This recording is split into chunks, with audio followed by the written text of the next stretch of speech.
Hi everyone! I recently finished The Crucible by Arthur Miller. Besides pretty often hearing of Death of the Salesman, I pretty much knew nothing about Arthur Miller. I picked this book up since it was part of the Penguin Classics line, which I enjoy collecting. It was set at a bargain price, and the cover art and feel of the Penguin Orange Collection series is wonderful.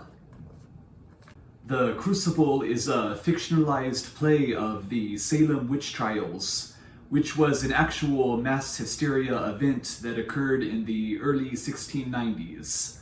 The play meant to act as an allegory for 1950s McCarthyism, in which Miller himself was brought before the 1956 House of Representatives Committee on Un-American Activities and found in contempt of Congress for his refusal to cooperate. Despite my current dislike for the written play format, the story was actually quite captivating, as you can get a sense of the completely illogical fears forming amongst the characters, and the overall creepy vibe that the devil was slowly taking possession of the town. What was possibly even creepier was the dynamic that some who claimed to be fighting the devil were merely using him as a means to persecute others and settle long-standing grudges. I really love the court scene where several of the characters claimed to be witnessing a demonic bird of sorts that was being controlled by a supposed conspirator with the devil who was seated in the court.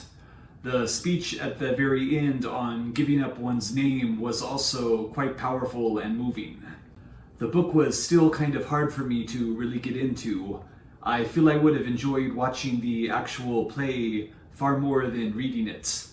I don't know if I simply need to read more plays, but constantly switching between the speakers is quite jarring and tiring to keep up with compared to your smoother standard novel or poem narrative. I also had lots of trouble with the works of Aeschylus, the tragic plays, a year or so ago, so it may just be me. If you do like reading plays, I would definitely recommend this, as it had some excellent dialogue, tension building, and gets its points across fairly well. Watching the movie or actual play itself might be better for some other people, though to this book's credit, it interjects at several points with added context and supplementary information to help you understand. Alright, thank you for watching my review of The Crucible by Arthur Miller, and I'll be back soon with another video. Bye!